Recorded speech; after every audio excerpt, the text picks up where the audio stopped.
All right, people. What the hell? Oops. Had the voice thing outside. How are y'all doing today? How are y'all doing today? Good morning, good afternoon, good night to everyone around the world. I am your favorite friendly neighborhood beer bro. Mr. Kennedy! Could never escape that, so I guess I'll just embrace the Mr. Kennedy stuff ever since I was a teenager. And I hope everybody is doing all right today. Welcome to episode 2 of the Mr. VG podcast. We got I have a lot of crazy things for you. Whoa. I said we like I'm like Venom with the symbiote.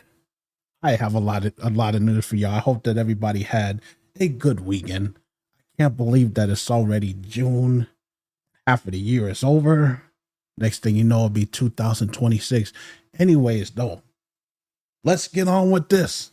First off, we have a story about a mom that's 72 years old who, this is video game related, but it's crazy.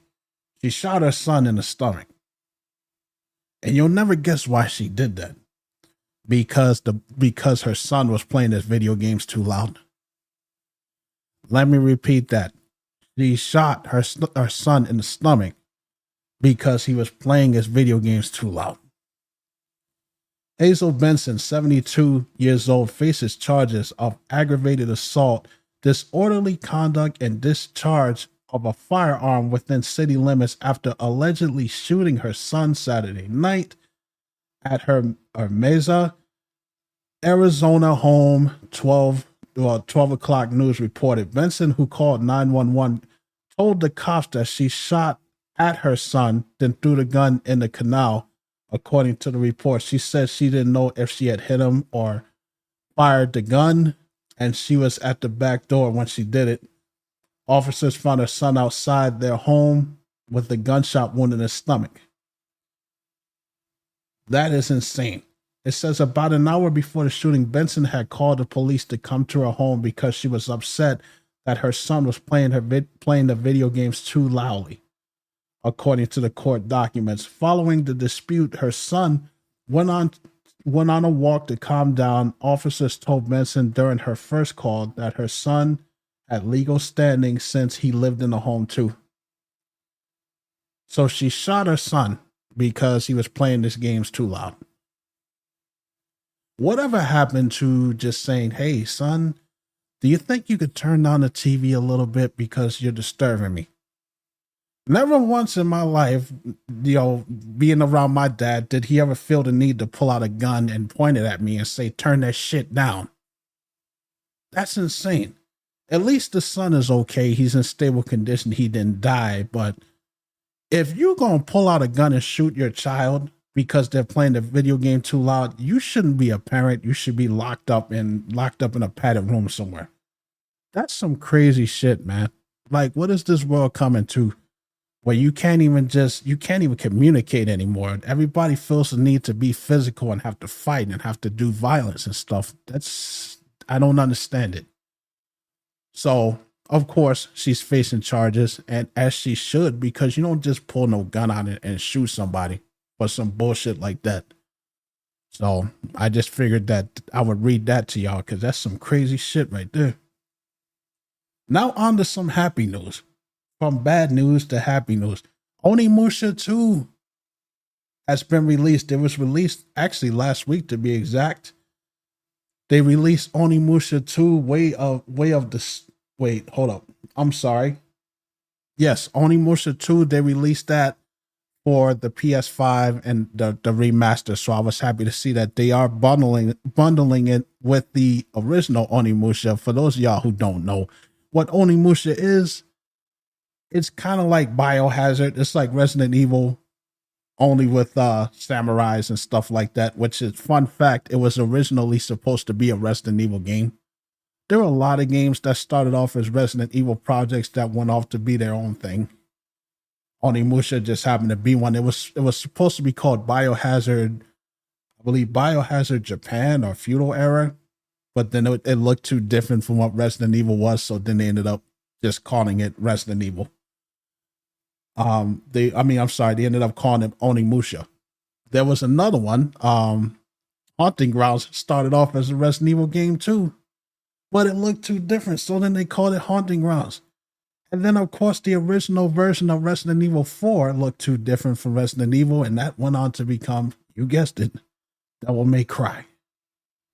So there's a lot of projects that started off as RE projects, but yes, Onimusha 2, and it's only going to be a matter of time before we get Onimusha 3 the remastered. But what I'm excited about is that there's a new Onimusha game coming out at all. That's what I was talking about. Onimusha Way of the Sword reveals new gameplay. Details from producers set to release on PS5 and Xbox Series, the Xbox Series and PC in 2026, set in the Edo period. Onimusha Way of the Samurai introduces a new protagonist, a samurai who through fate finds himself wielding the legendary Oni gauntlet and transforming into Onimusha. His mission, to carve through grotesque creatures known as Gamma while uncovering the truth behind his newfound power. Holy crap. When I saw that, a new Onimusha, I'm like, sign me up for that shit. Sign me up for it. Capcom was a beast when it came to the stuff like this, man. But so we got Onimusha 2, and now we're getting a new Onimusha in 2026, and I can't wait to get my hands on that. Now, you guys remember in the last episode when I was talking about Marathon being disbanded and people being laid off? You know, that was under Bungie.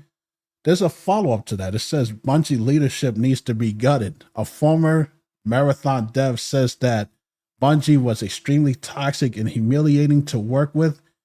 Days after the art theft controversy, which I talked about, where they were stealing the young lady's art. The comments came from Blue Sky user named Spirited, who formerly worked at Bungie on both Destiny 2 and Marathon as online service engineers. This is what they have to say. As a former Bungie employee who worked on Marathon, I feel for those still working at the studio. It says working with the engineering and Marathon leadership was extremely toxic and humiliating. I won't speak about the rest, but Bungie leadership needs to be gutted. So they wouldn't go into details on it, but like a lot of game studios, we can pretty much guess, because game studios are very toxic and very fucked up on how they treat their employees. And how, you know, they kind of run them like machines, like they never get to go home and see their families when they want to. People get these long ass days and stuff like that, and it's just they run them like monsters. And when there's a game is supposed to come out, they don't care how you do it as long as you meet that deadline, and they will pressure you until you do.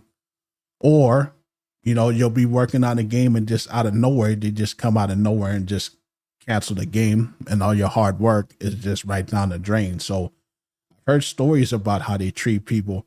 You know, Konami comes to mind, and how they treated their employees, having cameras over everybody's desk and watching them like a bug in a jar. So I'm not really surprised.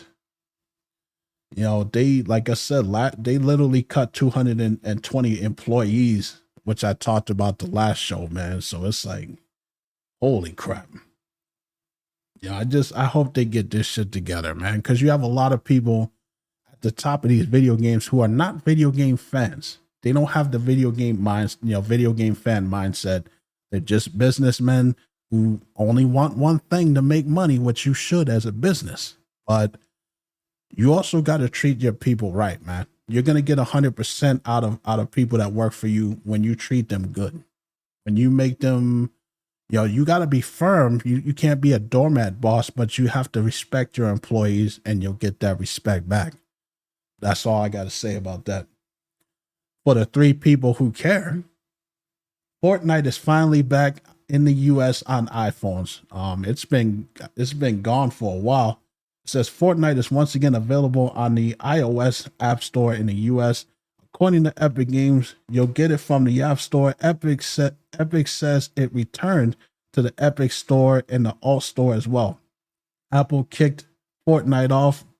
It kicked Apple off the Fortnite App Store nearly 5 years ago after Epic added its own in-app payment system to the game, which violated Apple's rules. But after a major court ruling in Epic's v. Apple that forced Apple to take fees from purchases made from outside of the app, the game is available to play on US iPhones once again. Damn. So that's what that was all about. It was all about them having their own in-game app services where they got their money, Epic, but Apple was pissed off because it's like, hey, you know, this app is in our store. We're not getting any money from this. So we're going to force you to take down this app. You know, which kind of sucks because it's like, look, you know, all joking aside, you know, you have a lot of people who play Fortnite on mobile. In fact, that's where it started. It started on mobile before it blew up into this juggernaut that it is now. So for those people who only have access to play Fortnite on their phone, it just sucks to be an Apple user and you can't even play the game. So I'm glad it's back on the phone for those people who care. So that's good news. Now, this is something I want to talk about because this gives me everything that I need to know about the mindset of anybody that works in a video game companies, like work in the video game world. If you're a businessman or whatever. Gearbox Randy Pitchford says that it's not my call if Borderlands 4 costs $80, but if you're a real fan, you'll find a way to buy it anyways. I'm gonna read more before I give you my opinion on that. Borderlands 4 boss Randy Pitchford says it's not my call if the looter shooter sequel costs $80 or not, but I also think that real fans will pay whatever they have to get their hands on it. Of all of the tone deaf bullshit I think I've ever heard in my entire life, I think this must be the worst. Among the worst. If you're a real fan, you're going to find a way to pay it. That lets me know everything that I need to know about the mind frame about these video game fools in this world, man. If you're a real fan, so if you're someone that can't afford to buy it, that means that you're not a real fan. What kind of bullshit is that? You'll find a way. What are you gonna sell your baby carriage? Are you gonna sell some stuff to get your hands on this bullshit game? If that's his mindset, man, I hope people don't buy that fucking game, man, because give me a break. Who says shit like that? Like what was he thinking? That was the dumbest, most toxic shit you can say to a fan. If you're a fan, if you're a real fan, you'll find a way to buy it. Get the fuck out of here with that shit, man. I know it's not your call, but give me a break, dude. Give me a break. Yo, this is the type of shit that I'm talking about. They cheat us, and then they want to gaslight us by saying if you're a real fan, you'll find a way to buy it. Fuck your game, dude. Stupid as hell, man. Let's move on here. Let's move on to our idiots at Xbox, man, because we gotta do that. We gotta do that. Bam. Let's get that off here. Xbox. Good old friends. We got some good news here with these guys. There we go. It says Xbox seemingly affected as Microsoft announces thousands or more job cuts. Every time I get on here to look for anything, it's always some company cutting their people, man. It's sad. It says, we hate to report news like this, but it's got to be done. Microsoft is announcing more job cuts today, spanning 3% of the companies across all levels, teams, and geographies, according to the news at CNBC. In a statement, Microsoft said that the cuts would best position the company for success in dynamic marketplace. We continue to implement organizational changes necessary to best position the company for success in our dynamic marketplace. Microsoft currently has over 200,000 employees, So it believed that 3% will impact thousands of jobs. Jesus Christ. As you may recall, we heard about the job cuts numerous times last year, Xbox and beyond, even including a few studios in their entirety. However, it's believed that today's cuts are largely in the batch since 2023 January, when around 10,000 workers were let go from the company. We wish nothing but the best for everyone. Wow, that's a lot. You know, I got the article up here as well too, because we got to get into the numbers here. Yeah, 6,000. 6,000 employees they laid off. That's a lot of damn jobs. Holy crap. Well, I feel bad for those people like that, because when you're working in game companies and stuff like that, they even cut people from Blizzard. They cut people from crafting. They cut people from even management. They're cutting management people, which I guess, get rid of the one dude on top that's doing all this bullshit with all the streaming and crap. Get a gaming head in there and be like, hey, we need a new console, man. We need to take these prices down. If you're going to start getting rid of people, get rid of people like that. That's ruining your company, man. Seriously. But in all seriousness, I feel horrible for people like that. But, that's what you got to do. Over the COVID era, man, they hired so many people and had so many people on lock that nowadays they don't need all these people. So now they're just cutting them, and it's like, all right, whatever. We'll just cut the fat. And unfortunately, that's people losing their jobs, man. So I wish the best for the people that have to go through that, because losing a job is not fun. And I will keep up with that. Anyways, though, is Steam coming to the Xbox? Probably, but it's a rumor right now. So I'm going to pull this up right here. Okay. It says, The Verge reports that Microsoft briefly published an image on Thursday depicting a new cross-device user interface for the Xbox. A filter for Steam is clearly visible in the view of the user's game library shown in the image. The image was published in a blog titled Opening a Billions Door with Xbox, about the Microsoft current platform agnostic strategy. And then Microsoft took it down after they saw that. So, I mean, everybody kind of knew that this was the route that they were going for, because they were talking about the Xbox handheld. Like, what did you think was going to be on that? I mean, it's not just going to be Xbox games. Of course, it's going to be Steam games on there as well, too. So it really doesn't surprise me. So, I mean, with the Xbox systems, does that mean we're going to be getting the Steam library? Because that's a game changer. If we do, like, if you get a chance to do all that, like to free and bring your Steam library and run Steam on the Xbox, hey, people who have that's the closest thing you'll get to PC. So I hope so. But like I said, Microsoft removed it because they didn't want anybody to know about that. And whoever leaked that, man, you probably lost your job. You probably got fired. It says everything is going to be developed around PC environments. Those logically need Steam integration. And you'll have that in your Microsoft Store when you turn on the next generation Xbox console. This will allow you to have Steam on your Xbox console and on any Windows device without needing a complex configurations. Interesting. So they said the next Xbox console.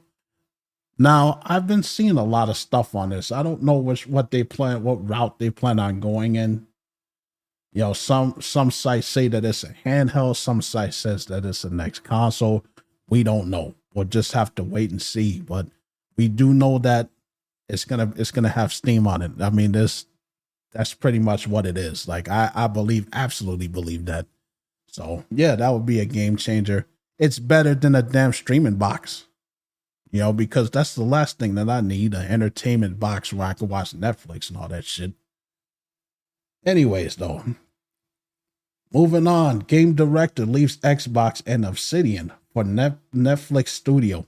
Do they still have a gaming studio? Because I could have sworn they shut that shit down. Maybe they opened it back up. Says there's been a big departure from the team at Obsidian Entertainment, and avowed game director Carrie Patel announcing on LinkedIn that she has now joined Night School, a Netflix game studio. Night School? I've never even heard that. Anyways, I'll just read the rest. Patel had been at Obsidian for 11 years and 7 months, contributing not only to Avowed, but also Outer Worlds as a senior narrative designer and both Pillars and Eternity games as a narrative designer. Earlier today, she simply stated that she was happy to announce her new position at Netflix. I'm happy to share that I'm starting a new position as a game director at Night School, a Netflix game studio. Night School, as you may be aware, which I'm not, was responsible for 2 Oxy-free games as well as After Party, and originally started life as an independent studio before being acquired by Netflix in September 2021. It remains to be seen what Patel will be working on at Night School, but we're certainly intrigued to see what the dev comes up with. Speak for yourself. It's crazy. I could have sworn that Netflix shut down their whole entire gaming division years ago. I could have sworn that they did that. But hey, look, good for her. She lands someplace where she's happy. I hope that she gets to use her talents there and that they actually make a game that people care about, because again, I was today years old when I read that they even had that division. But, here we go again. It's like, what's going on over there at Microsoft that there's so many people either being fired or people just willingly walking away? People don't just quit like that unless there's really some bullshit and some toxicity going on over there in that company, man. And it just sucks. And it's like, where do we go from here? Microsoft is already at the bottom of the barrel. They're already in the damn toilet, man. And it just keeps getting worse and worse and worse and worse and worse. And how they stay afloat, I'll never understand, man. But, it is what it is. I hope that she's happy. Another Microsoft story, which is funny that I found this. Microsoft blames Apple for its delays in the Xbox mobile store. For those of y'all who don't remember, I talked about this on the last podcast about Xbox putting their app on the phone so that you can play the game from anywhere. So that relates to this.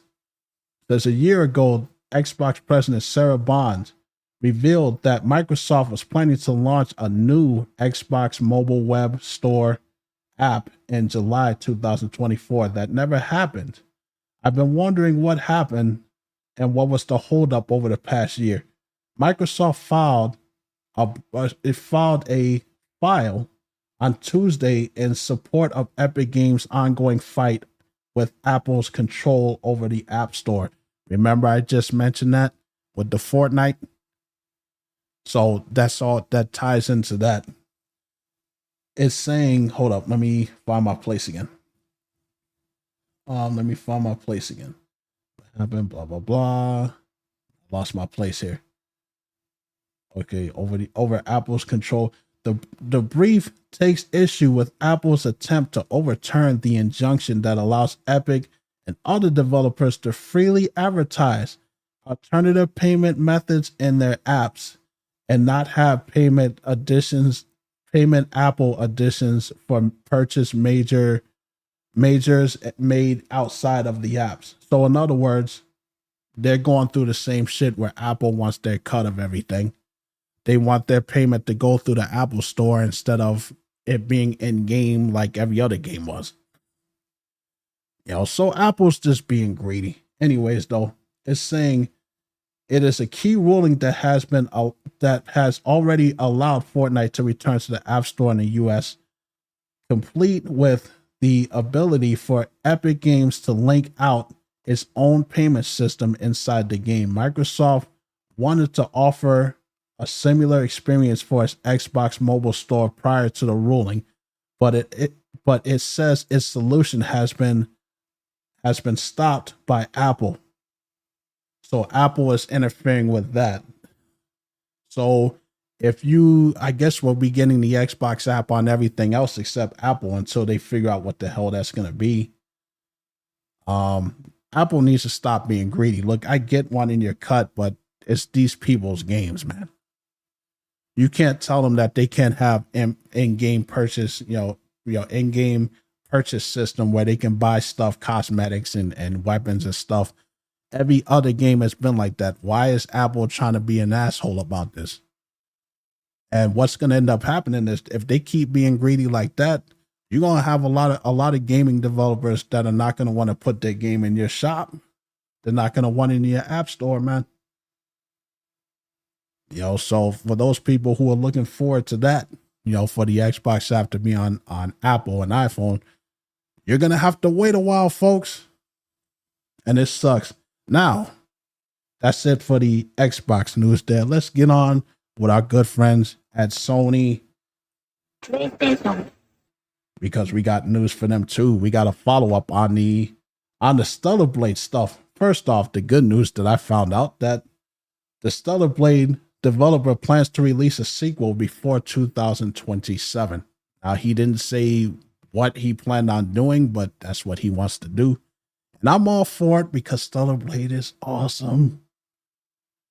And they can only go up from here. It says Korean developer Shift Up released Stellar Blade last year, and it quickly became a hit. In roughly a year, it has brought more than $48 million of revenue for the developer, so it won't be a surprise that the team is working on a follow-up game. However, according to Q1 and 2025 fiscal year presentation from Shift Up, the developer plans to release a sequel before 2027. In a presentation where Shift Up reveals Stellar Blade has brought in 68.1 billion KRW or $48 million. That's a slide title. Jesus Christ. So yeah, no wonder.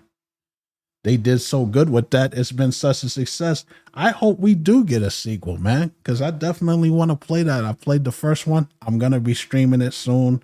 It's in the pipeline. Like, I got so many games before it. I'm thinking about doing Dead Space, the remake, next time, but we'll have to figure out the schedule.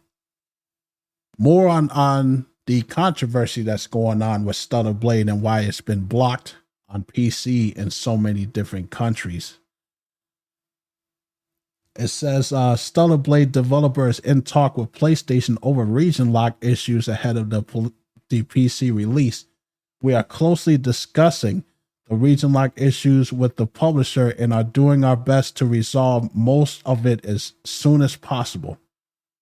As soon as it says, as shown in the test charts below, the DRM has been hard-tuned to maintain the same average frame rate and even higher minimum frames in some cases. Mods are fully supported without any restrictions.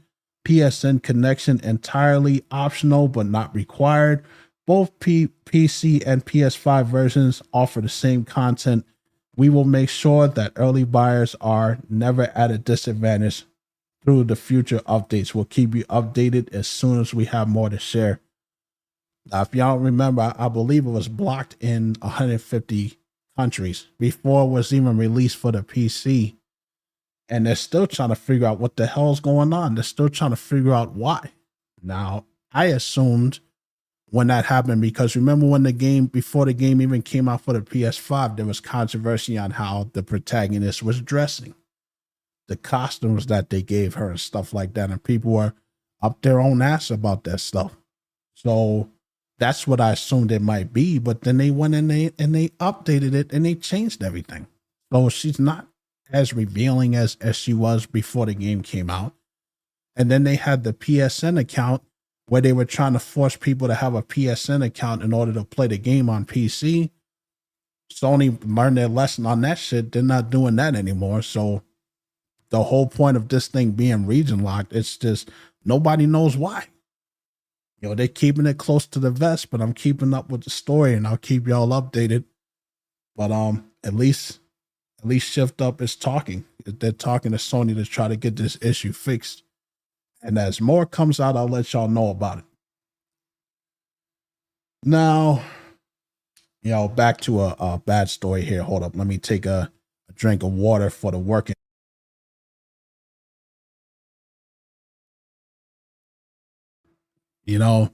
I hate to talk about stories like this, but unfortunately, it's video game related. Teams accused of 4 armed robberies linked to PlayStation 5 sales on the Facebook Marketplace. Sad, man. We got 2 idiot teens. What kind of name is that?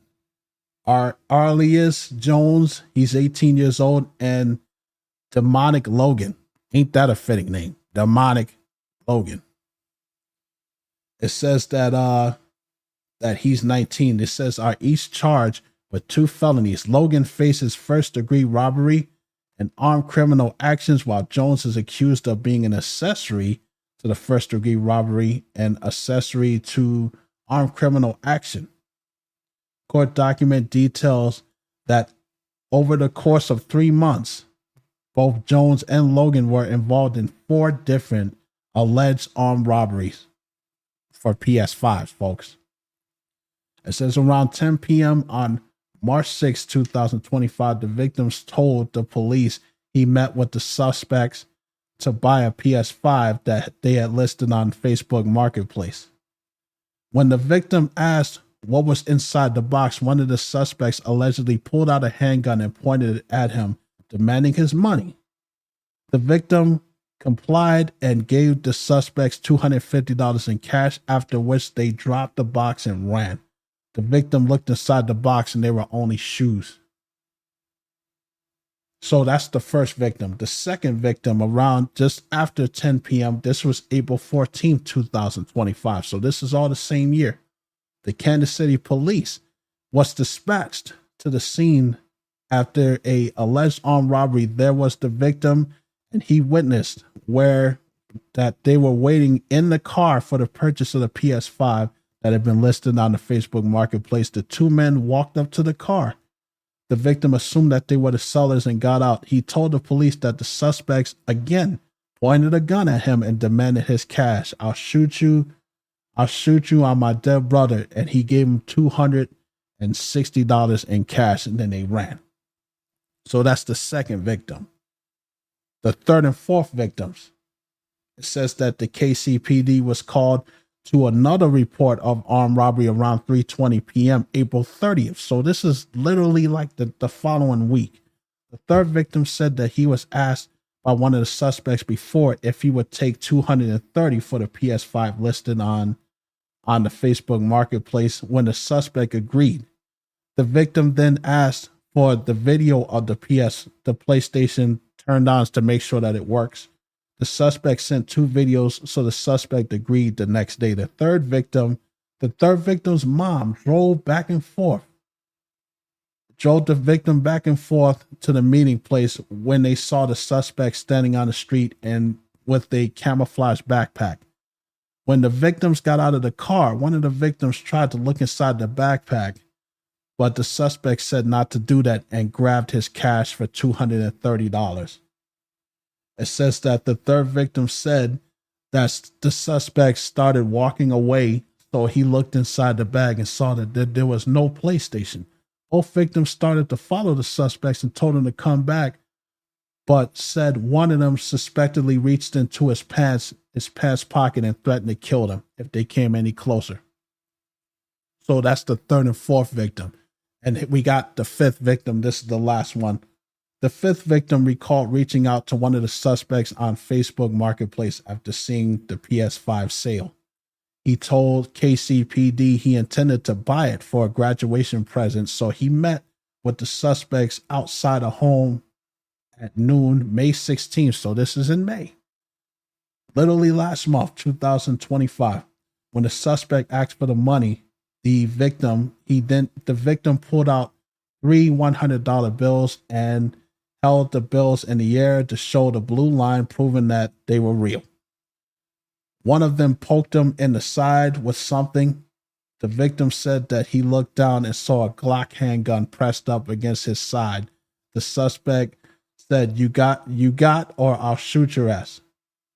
That's what the victim said. It says, you got, I'll shoot your ass. So we know that grammar wasn't a part of his thing. It says they took the money and ran. So they were caught April 23rd, 2025, apprehension. It says a judge granted investigators a pen registered trap and trace warrant, allowing them to search for the IP records linked to the suspect's Facebook account. They were able to acquire a phone number, name, home address, and records with the IP address. So they were caught.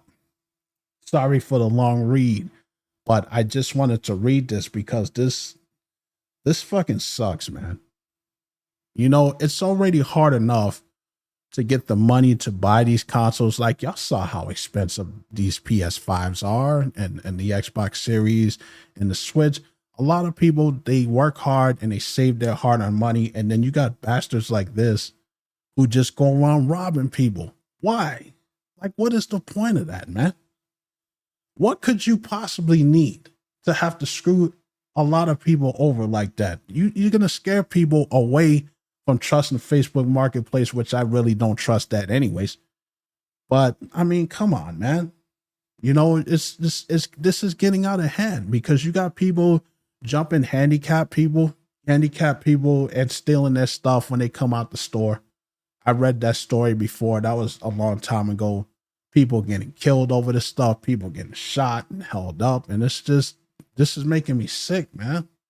So it's like when you hear a lot of people talking about video game people, you know, are degenerates, it's kind of hard to argue against that when you have shit like this going on. Luckily, nobody got hurt, but it just sucks. I hope that these people get their money back. Probably not, but at least these two idiots are caught and they're taken in by the police. I will keep up with this story. It just sucks that this stuff happens. And the last thing on Sony here is we got a couple of more games leaving the store this month, to be exact. And there's one heavy hitter that I'm surprised for both the PS5 and the PS4. Monster Hunter Rise. For those of y'all, y'all know that I'm not a Monster Hunter type of guy, but I play Monster Hunter Rise on PC. I'm hooked on it. So I'm surprised to see that game is leaving the store. I mean, it did pretty damn good. That's the heavy hitter. Then you got After Us. Then you got Kayak VR Mirage, which is for the PSVR 2. Then you got Rogue Legacy 2 for PS5 and PS4. Then you got Inscription for the PS5 and PS4. And then Avicii Investor. I have no idea what the hell that is. But those games are leaving, but I was surprised to see that Monster Hunter Rise is leaving the store. Maybe they just lost a license on it. It is what it is. It sucks. But luckily we have CD Keys and other sites like that where you can just go and buy the game there for much, much cheaper. I think I bought mine for like $15. Monster Hunter Rise, man. Good game. Check it out. And now we're done with Sony, so let's move on to Nintendo, because why not? Bam. Nintendo. We got some Nintendo news here. It says the Switch 2 is reportedly using Samsung chips as Nintendo tries to meet demands. According to Bloomberg, 20 million Switch consoles could be sold as of March 2026 if Samsung is manufacturing the chips for it. Samsung was competing with Taiwan Semiconductor Manufacturing Co. to secure the Nintendo contract, and the Korean company will reportedly produce a custom NVIDIA chip for the Switch 2. Samsung worked with Nintendo in the past to supply it in memory chips and displays, and companies can report revamped Hold on a second. Another damn typo. Seriously? Come on. Samsung worked with Nintendo in the past to supply it with memory chips and displays, and the company can reportedly, that's what they meant to type, ramp up productions further in necessary sources say that Bloomberg and Samsung is also pushing for OLED panels for the Switch 2. Wait, the Switch 2 doesn't have OLED? Are you serious? Holy crap. Okay. That doesn't surprise me. That doesn't surprise because you know why they don't have the OLED panels, because they're going to do a whole nother system called the Switch 2 OLED, and they're going to make you pay for that. They're going to make you pay for it, man. Just like they did with the Switch. No surprise there. Okay, so it's pushing for that. It says Switch 2 pre-orders have sold out in several retailers across the globe. Nintendo recently apologized for being unable to meet the demands in Japan through its official store. The company received 2.2 million applications to purchase the console, but warned the customers that significant numbers will not be selected as winners of the My Nintendo Store lottery sale. So Nintendo is struggling just to get these pre-orders out. No surprise there. People have been wanting to Switch 2 for so long. Like, what the hell did they expect? And this was the same thing that happened when they came out with the 3DS. This was the same thing that happened when they came out with the Nintendo Wii. They got to do better at that, man. I already talked about Onimusha 2. Yeah, that came out May 23rd of this month. It's for $30 here. It's on the Nintendo Switch as well, too. They released it on the Switch along with everything else. So get your hands on that.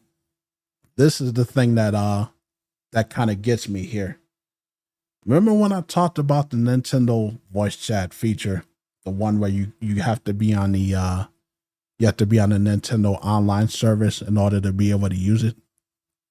Now it's saying this comes from Nintendo's very own website. It says that the Nintendo Switch game chat requires a mobile phone number, which means you're going to have to link your phone number in order to be able to use this thing on top of paying for it.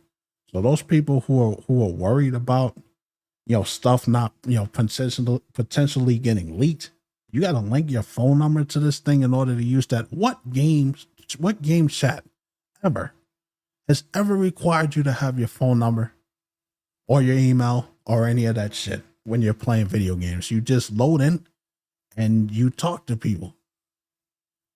But it says a mobile number registration is required to use the game chat. Children must get approval from a parent or guardian via Nintendo Switch parental controls to use the game chat. I guess that's a good thing.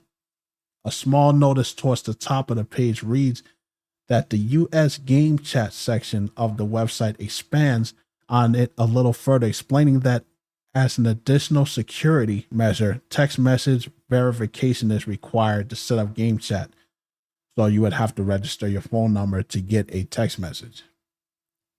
It says this is the same phone number registered to your Nintendo account. Presumably, those who are banned from using game chat for poor behavior will be unable to use the same phone number to access it on another account.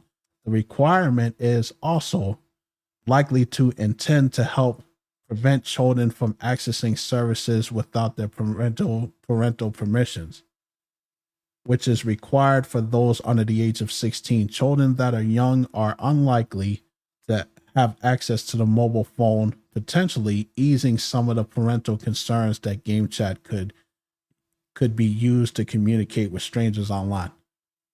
Now, I got to stop you right there. You got kids walking around with iPhones. What the hell are they talking about? Kids don't have access to the phone. Are you fucking kidding me? I've seen 10-year-olds with freaking iPhone 16s. Give me a break, dude. You mean to tell me that they can't enter their own phone number in there? Are you serious? You don't think that kids can't find a way to to get a number to be put in there so that they can get access to this stuff. Come on, man. Kids have been outsmarting their parents for years. But I see what they're trying to do. Yeah, I'm still not a fan of having to register with your personal number or anything like that. I would personally rather do an email than a phone number. But, you know, it is what it is. So this game chat is going to suck because you have to pay for it. You have to be on the free Nintendo online service to use it. Now you got to register with your phone number so that you can get a text verification. It's just, I don't like this. I don't like this at all, man. It's not a good idea, folks. But, you know, they're going to do what they're going to do. And like I said, you know, for the kids, in terms of the kids, that's a bogus excuse, man. Because, yeah, you want to make sure that kids don't, you know, that there are no predators out there and stuff like that. And that's a good thing. But like I said, kids got phones these days. How are you going to combat that? They have their own phone numbers. They don't need their parents' phones. And it's cool. It is cool that if you get banned for doing stupid shit, that you won't be able to use your actual number for another account. You'll have to get another number. But with these apps on here, these apps that you got on these phones where you can get pretty much a number anywhere, you know, you can pretty much get as many phone numbers as you see fit. So I don't see how this is going to be a solution. I really don't see how this is going to help. But at least they're trying. You know, they're going to have to come up with something better than that. I don't know, folks. Anyways, though, that is the end of my notes. And I hope that, thank you to everyone that showed up for episode 2. I will be back in 2 weeks for episode 3 of the Mr. VG podcast. I'm going to enjoy the rest of my mini vacation because I took 4 days off from work and I'm well rested and I'm so far from stress. It's not even funny unless you count, you know, going to the gym. Well, that's body stress, but it's not mental stress. But I appreciate every single one of you guys. You guys have a great day, and I will talk to y'all later.